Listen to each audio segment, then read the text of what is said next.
नमस्कार छात्रगण, मैं कांजी गढ़वी आप सबका इस वीडियो में स्वागत करता हूँ। इस वीडियो में हम TYBA सेमेस्टर 5 के दिव्या उपन्यास के कथानक और उसके उद्देश्य के प्रश्न का उत्तर देखेंगे। आपको इस तरीके से भी एक क्वेश्चन आ सकता है कि दिव्या उपन्यास के संक्षिप्त कथासार को लिखते हुए उसके उद्देश्य को स्पष्ट कीजिए। दिव्या उपन्यास की कथा वस्तु। दिव्या यशपाल का एक ऐतिहासिक सांस्कृतिक उपन्यास है। भद्र गणराज्य की राजधानी सागल में प्रतिवर्ष मधु पर्व का उत्सव धूमधाम से मनाया जाता है। कला की अधिष्ठात्री राजनर्तकी देवी मल्लिका की युवा पुत्री रुचिरा की मृत्यु के बाद उसने 2 वर्षों से किसी भी कलात्सव में भाग नहीं लिया था। दिव्या धर्मस्थ देव शर्मा की पपत्र थी, जो पृथुसेन की प्रेमिका एवं उपन्यास की नायिका भी है, और वह राजनर्तकी मल्लिका की प्रिय शिष्या भी है। पुत्री के वियोग में दुखी मल्लिका दिव्या को अपनी पुत्री की तरह मानती थी। उसके माता पिता का देहांत हो गया था, इसलिए वह पितामह धर्मस्थ देव शर्मा के संरक्षण में रहती थी। उसका पालन पोषण दासी धाता ने किया था। दासी ने ही उसे अपना स्तनपान कराया था, अतः दासी पुत्री छाया की क्रीड़ा सखी थी। अर्थात मद्र राज्य की राजधानी सागल में प्रतिवर्ष चैत्र पूर्णिमा के अवसर पर मधु पर्व मनाया जाता था। इस अवसर पर तक्षशिला और मगध से शस्त्र और शास्त्र की शिक्षा पूर्ण करके आए युवकों के शस्त्र कौशल की प्रतियोगिता का भी कार्यक्रम होता था, जिसके आधार पर मद्र गणराज्य की सेना में युवकों को पद दिए जाते थे। इस अवसर पर संगीत और नृत्य का भी समारोह होता था, जिसमें सर्वश्रेष्ठ नर्तकी को सरस्वती पुत्री की उपाधि दी जाती थी। अब इस मधु पर्व के अवसर पर शस्त्र कौशल की प्रतियोगिता में पृथुसेन को सर्वश्रेष्ठ खड्गधारी घोषित किया जाता है, और संगीत के उपरांत नृत्य का जो कार्यक्रम हुआ था उसमें दिव्या को सरस्वती पुत्री का पुष्पगृह भेंट दिया जाता है। सागल के धर्मस्थ महापंडित तथा देव शर्मा दिव्या के प्रपितामह थे। वह उदार एवं सहिष्णु थे। पृथुसेन के पराक्रम और कौशल से दिव्या प्रभावित थी। पृथुसेन के प्रति उसका आकर्षण बढ़ता गया। वह स्वयं भटकी से अनुभव करती थी। उसे भरा पूरा प्रसाद सुना लगता था। वह सर्वत्र पृथुसेन को नाम और उसके विषय में सुनने को उत्सुक रहती थी। अब दिव्या के हृदय में भी पृथुसेन के प्रति प्रेम जागने लगा। उसे भरा पूरा महल भी अब सूना सूना लगने लगा था। वह पूरा दिन पृथुसेन का नाम और उसके विषय में सुनने को उत्सुक रहती थी। पृथुसेन का पिता यवनराज मिलिंद के साथ यवन देश से आया था।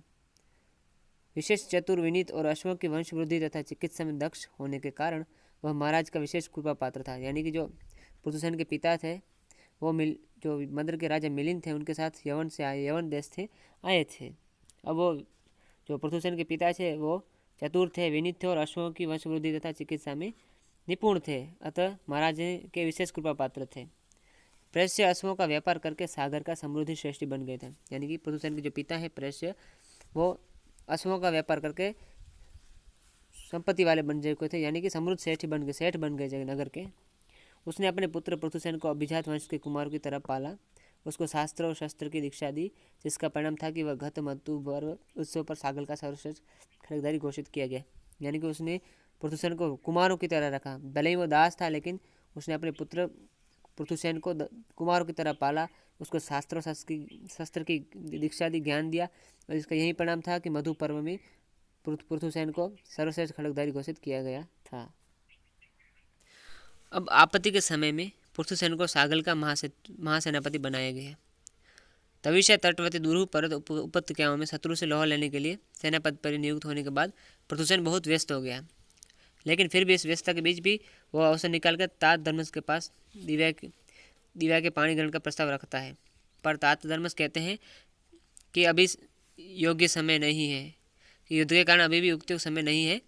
उधर दिव्या पृथुसेन के दर्शन को आकुल प्रतीक्षा करती रही, और न मिलने पर मल्लिका तथा वसुमित्रा के प्रसाद महलों में चक्कर काटती रही, पर पृथुसेन कहीं न मिला। दिव्या को फिर समाचार मिलता है कि पृथुसेन चौथे दिन मध्य रात्रि के पश्चात युद्ध के लिए प्रस्थान करेगा। वह 3 दिन तक पृथुसेन से मिलने के लिए इंतजार करती रही, बस, और मिलने की कोशिश करती रही, पर वह सफल ना हो सकी। युद्ध में जाने से पहले मल्लिका महल में मिले और पृथुसेन के प्रस्थान से पूर्व प्रमेय के कारण दिव्या पृथुसेन के प्रति आत्मसमर्पण कर दिया। यानी कि दिव्या पृथुसेन के सामने अपना आत्मसमर्पण कर देती है और वो गर्भवती हो जाती है। यानी कि पृथुसेन के युद्ध में जाने से पहले वो आत्मसमर्पण कर देती है और वो गर्भवती हो जाती है। पृथुसेन ने अपने पराक्रम और शौर्य से केंद्रश को पराभूत किया, यानी कि युद्ध में विजय हुआ। चौथे मास के अंत में यह समाचार आया कि अब पृथुसेन युद्ध में घायल हुआ है और उसकी विजयी सेना दारों से लौट रही है। समाचार सुनकर दिव्या के नेत्रों से आंसू बहने लगे और वह ईश्वर से प्रार्थना करने लगी कि आर्य शीघ्र आए। पृथुसेन अपनी सेना और स्वर्ण रत्न आदि से लदे सकटों के साथ सागल पहुंचा, यानी कि अब वो युद्ध जीतकर अपनी सेना के साथ सागल वापस आता है। सागल नगरी ने विजय दिवस मनाया, यानी कि विजयोत्सव मनाया। पृथुसेन जो युद्ध जीता था उसका उत्सव मनाया। दिव्या गर्भभार की लज्जा के कारण चाहते हुए भी पृथुसेन के नगर प्रवेश के समारोह में भाग नहीं ले सकती थी, पर उसने सब समाचार विस्तार से सुने। अब कुछ स्वस्थ होने के बाद पृथुसेन अपने पिता से निवेदन करता है कि वह दिव्या से विवाह करना चाहता है, परंतु उसके पिता ने उसको समझाया कि गणपति की पौत्री सिरों से विवाह कर लो, यानी कि गणपति की पौत्री सिरों से विवाह करना उचित होगा। यदि वह चाहे तो बाद में दिव्या से भी विवाह कर सकता है। पिता के तर्कों एवं सिरों के आकर्षण के सम्मुख उसका महत्वाकांक्षी मन झुक गया और उसने सिरों से विवाह करने का निश्चय कर लिया। उधर दिव्या शरीर में पृथुसेन का गर्भ धारण किया आकांक्ष पूर्ण चिंता से सोचती रही थी आगे अब क्या होगा, यानी कि दिव्या अब चिंता फिक्र में है कि अब क्या होगा। अभी तक परिवार वालों को गर्भ का पता न था, वे समझते थे कि दिव्या अस्वस्थ है। दिव्या पृथुसेन से मिलने के लिए यानी कि प्रस्थ महल में जाती है, परंतु वहाँ भी उसको पृथुसेन नहीं मिलता है। दिव्या का आशा दीपक बुझने लगा था, वो निराश हो गई और अपना कलंक लेकर पृथुगृह नहीं लौटना चाहती थी। दिव्या और दासी 2 घड़ी तक वसुमित्रा के उद्यान के अंधकार में बैठी रही। कुछ देर बाद वहाँ मध्यपोर वैशागमियों ने उन्हें तंग करना शुरू किया। कुछ देर बाद वहाँ एक वृद्धा आई, वह कुटिनी थी और उसने दिव्या को बंदीनी बना लिया। और फिर दास व्यवसायी प्रतुल जो दासों का व्यवसाय करता था, वो यानी कि दासों को बेचता था। प्रतुल दिव्या तथा अन्य दासियों के साथ लिए मद्र गणराज्य की दक्षिण पूर्व सीमा शत्रुदी नदी पार करके मथुरापुर आ गया, यानी कि अब मद्र गणराज्य से वो मथुरा आ चुका था।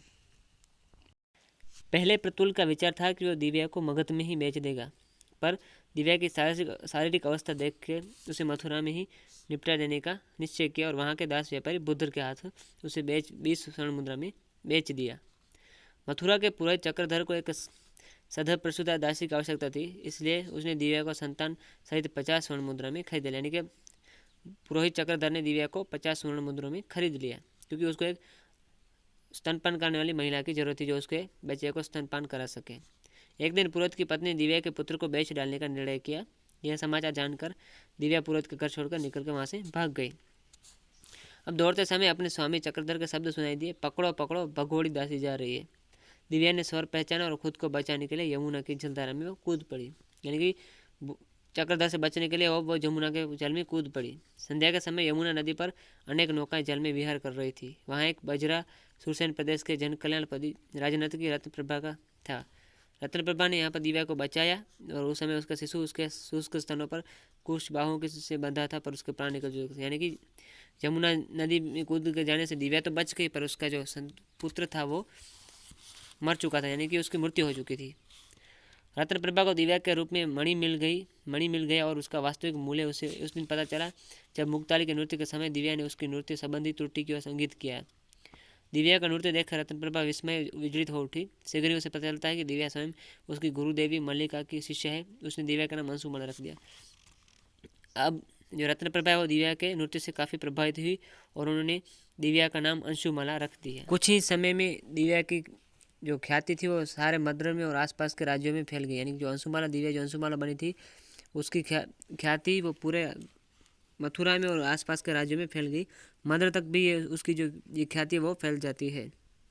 इस बीच मूर्तिकार चारवाक मारिस यहाँ रत्नप्रभा के यहाँ आता है और दिव्या को जिसकी अकाल मूर्ति का वो अपद मद्र में सुन चुका था, वहाँ उसको दिव्या को देखकर वो आश्चर्यचकित रह जाता है। उसने दिव्या को जीवन भर नर्तकी न बनने रहकर सबल तर्कों द्वारा सद्गुणी बनने का परामर्श भी दिया, पर दिव्या ने उसको मना कर दिया और फिर वो निराश होकर मथुरा वापस चला गया। एक दिन रुद्रधीर मद्र लौटते समय मथुरा में रुका और उसने अंशुमाला की यश कीर्ति के रूप में दिव्या को अपने सम्मुख देखा। दिव्या के प्रति उसका पुराना प्रणय जाग पड़ता है।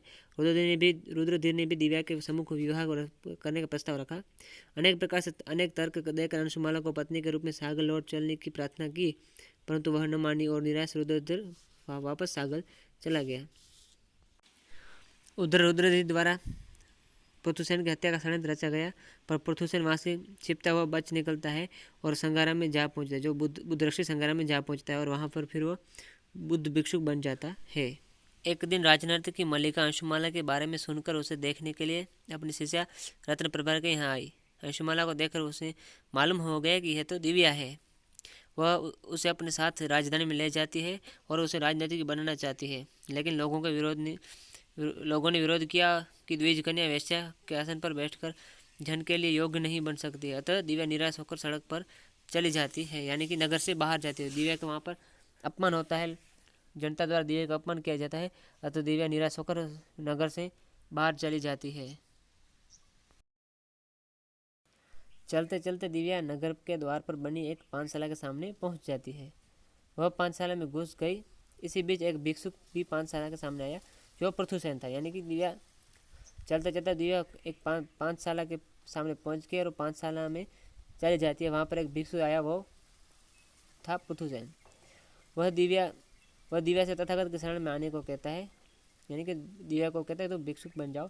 लेकिन दिव्या ने पूछा कि भिक्षुक धर्म में नारी का क्या स्थान है। उसने यह भी बताया कि नारी धर्म का निर्माण नहीं है, सृष्टि है, अतः उसका भिक्षु से समन्वय नहीं हो सकता। पृथुसेन निरुत्तर खड़ा रहता है। इसी बीच मारिस आकर दिव्या के सामने स्त्री पुरुष का स्वाभाविक संबंध स्थापित करने की कामना व्यक्त करता है और दिव्या उसकी ओर दोनों हाथ फैलाकर कहती है कि आश्रय दो आर्य। यहाँ पर इस उपन्यास की कथा का समाप्ति होती है, यानी कि यहाँ पर इस उपन्यास की कथा समाप्त होती है।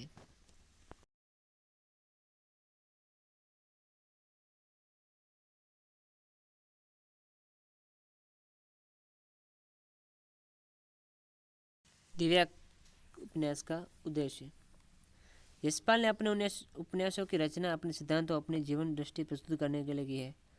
हम जानते हैं कि कोई भी लेखक हो या कोई भी कृतिकार हो, उसका अपनी कृति के प्रति कोई ना कोई उद्देश्य अवश्य होता है, यानी कि अपने उद्देश्य के लिए ही, उद्देश्य पूर्ति के लिए ही साहित्यकार वो अपनी कृतियों की रचना करते हैं। यहाँ पर यशपाल जी ने अपने उपन्यासों की रचना अपने सिद्धांतों अपने जीवन दृष्टि को प्रस्तुत करने के लिए की है। दिव्या के माध्यम से भी लेखक यह प्रतिपादित करना चाहते हैं, यानी कि यह समझाना चाहते हैं कि समाज और व्यक्ति की नैतिकता और भौतिक और आर्थिक परिस्थितियों का परिणाम होती है। उसने इस रचना में भारतीय अतीत का जीवन का मार्क्सवादी अन्वेषण करना चाहा है, यानी कि यहाँ पर मार्क्सवादी विचारधारा का चित्रण किया है लेखक ने प्रस्तुत उपन्यास में। वह अतीत के संदर्भ में वर्तमान का विश्लेषण खोजते हुए वर्ग, व्यक्ति और विधान संबंधी अपनी मान्यताओं को प्रस्तुत करना चाहता है। मनुष्य से बड़ा है केवल उसका विश्वास और स्वयं उसी का ही रचा हुआ विधान, यानी कि मनुष्य से बड़ा उसका विश्वास है और स्वयं उसी की जो रचे विधान, यानी कि उसके जो नीति नियम है, उसके जो कायदे कानून है, वही सबसे बड़ा है। अपने विश्वास और अपने कायदों के आगे मनुष्य व्यवस्था अनुभव करता है और वह स्वयं भी उसे बदलना चाहता है और बदल भी देता है।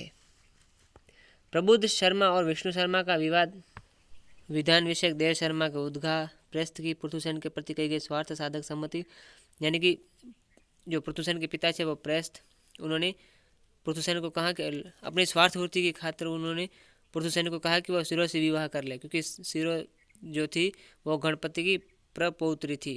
अतः वह पृथुसेन को कहता है कि तुम शिरो से विवाह कर लो, यानी कि वहाँ यहाँ पर प्रस्थ की स्वार्थपूर्ति का चित्रण किया है। और मारिस के लोकायतवादी तर्क का, मारिस समझता था कि कर्म फल जैसा कोई है ही नहीं, हाँ, मनुष्य को हमेशा कर्म करते रहना चाहिए, कर्म फल जैसा कुछ है ही नहीं, यानी कि वो उदारपंथी प्रगतिवादी प्रबुद्ध शर्मा के विचार लेखक की विचारधारा का प्रतिनिधित्व करते हैं कि व्यक्ति कर्म से महान बन सकता है।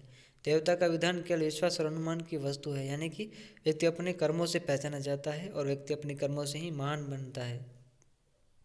देव शर्मा का धर्म स्थान संबंधी उद्गार भी आधुनिक प्रगतिशील विचारधारा का प्रतिनिधित्व करते हैं। प्रेस्त द्वारा पृथुसेन को दिया गया परामर्श भी भौतिकवादी विचारधारा के अनुरूप है, यानी कि जब प्रेस्त उनको शिरो से विवाह करने के लिए पृथुसेन को कहते तो वो पृथुसेन को समझाते हुए कहते हैं कि अवसर को पहचानना कठिन होता है, परंतु उसे वश किया जा सकता है, तो केवल अग्रकेशों से पकड़कर पुत्र साहस करो। यानी कि हमारे जीवन में बार बार अवसर नहीं आते, यानी जो उचित अवसर है उसको ले लेना चाहिए, क्योंकि अवसर बार बार नहीं आते हैं, इसलिए पुत्र साहस करो। उपन्यास के मुख्य पात्र मारिस तो लेखक का ही प्रतिनिधित्व है। यशपाल जी ने मारिस द्वारा ही अपने विचारों को प्रस्तुत किया है। वह भगवान, भाग्य और कर्मफल को नहीं मानता है, यानी कि मारिस मानता है कि भगवान नहीं और भाग्य नहीं और कर्मफल जैसा कुछ है ही नहीं।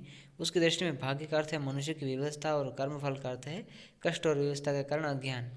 वह मनुष्य को निरंतर प्रयत्न करने का परामर्श देता है, क्योंकि एक बार प्रयत्न की असफलता मनुष्य का संपूर्ण जीवन नहीं है। यानी कि अगर हम एक बार असफल भी हो जाएं तो इससे हमारा जीवन समाप्त नहीं हो जाएगा। इसलिए मारिस समझता है कि हमें बार बार प्रयत्न करना चाहिए। शोषक, पूंजीपति और सत्ताधारी वर्ग की कूटनीति एवं सर्वहारा के शोषण के संबंध में लेखक का मत वैश्यों की हार में बदोन्मत्त नागरिकों के साथ समाज की विषयक उक्तियों से प्रकट होता है। लेखक ने यहाँ पूंजीवादी जो शासक वर्ग है उस पर भी कुठाराघात किया है, यानी कि व्यंग्य किया है, कटाक्ष भी किया है। दिव्या और मारिस तो लेखक के ही प्रतिनिधित्व है, यानी कि लेखक के विचारों के ही प्रतिनिधित्व है। दिव्या क्रांति तथा विद्रोह का प्रारंभ है तो मारिस उसकी पूर्णाहुति है। दिव्या की वैयक्तिक क्रांति का समाधान मारिस के भौतिकवाद में है। यद्यपि प्रतिपाद्य की दृष्टि में दिव्या पर्याप्त मात्रा में सफल है, पाठकों पर यशपाल की विचारधारा का प्रभाव अनिवार्य पड़ता है और कई स्थलों पर वह लेखक से सहमत होता है। फिर भी अपने जीवन दर्शन के प्रतिपाद में दिव्या का लेखक पूर्णतः सफल नहीं कहा जा सकता है। अर्थात दिव्या और मारिस द्वारा ही लेखक ने यहाँ पर अपने विचारों को प्रस्तुत किया है, यानी कि वो मुख्य प्रतिनिधित्व में दिव्या मुख्य नायिका है और मारिस है वो मुख्य नायक है। दिव्या द्वारा लेखक ने वो जो बौद्धकालीन भारत में जो नारी पर जो अत्याचार या नारी की जो समस्याएं थी उसका चित्रण किया है, और मारिस द्वारा जो भौतिकवाद है उसका भी दर्शन यहाँ पर लेखक ने कराया है। अतः कह सकते हैं कि दिव्या और मारिस इस उपन्यास के मुख्य पात्र हैं या लेखक के विचार के प्रतिनिधि हैं।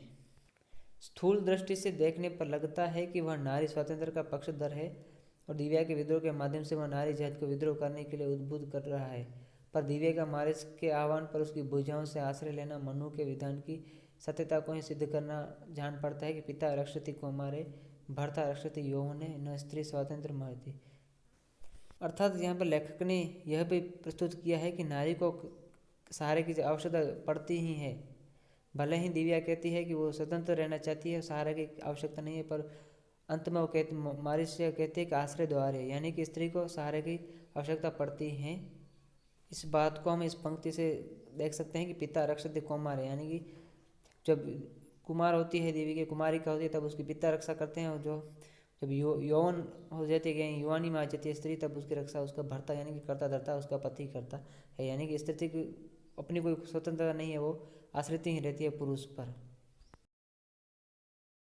पृथुसेन का हृदय परिवर्तन और रुद्रधीर द्वारा पृथुसेन को क्षमादान गांधी प्रयोग की सफलता है, गांधीवाद की सब परीक्षा नहीं। यानी कि जब रुद्रधीर पृथुसेन को क्षमा कर देता है तब गांधीवादी विचारधारा के हमें यहाँ पर दर्शन होते हैं। इस प्रकार उन्होंने उदारवादी जीवन दर्शन के महत्व को स्वीकार करते हुए मारिस द्वारा भौतिकवादी दर्शन का हल्का सा ही क्यों नहीं सही विरोध किया है। यानी कि भौतिकवाद का यहाँ पर लेखक ने मारिस द्वारा विरोध किया है।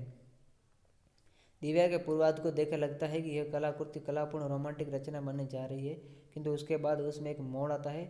उत्तरार्ध में वर्ग संघर्ष की यथार्थवादी प्रवृत्ति उभर आई है। यानी कि दिव्या को जो शुरुआत में देखे तो ऐसा लगता है कि एक सर्वश्रेष्ठ कलाकृति या रोमांटिक रचना होगी, परंतु जैसे जैसे आगे बढ़ती है और उत्तरार्ध आता है तो वर्ग संघर्ष की यथार्थवादी प्रवृत्ति उभर आती है। अभिजात कुल और सामंत वर्ग का विलास वैभव, दासों पर अत्याचार, नारी की पीड़ा प्रवचना, इन सब का बड़ी यथार्थवादी और प्रभाषण शैली में वर्णन किया गया। यानी कि नारी की पीड़ा प्रवचना, अत्याचार, दासों पर किए जाने अत्याचार, विलास वैभव आदि पर कवि ने यहाँ पर लेखक ने यहाँ पर वर्णन किया है। इस प्रकार यदि पूर्वार्ध का वर्णन कथा का रूप लिए तो उत्तरार्ध यथार्थवादी कृति की, पूर्वार्ध भाव प्रधान है तो उत्तरार्ध विचार प्रधान है। इस प्रकार उपयुक्त विवरण के आधार पर हम कह सकते हैं कि उद्देश्य की दृष्टि से दिव्या यशपाल जी की एक सफल कृति है। अतः यहाँ पर हमारा यह प्रश्न समाप्त होता है।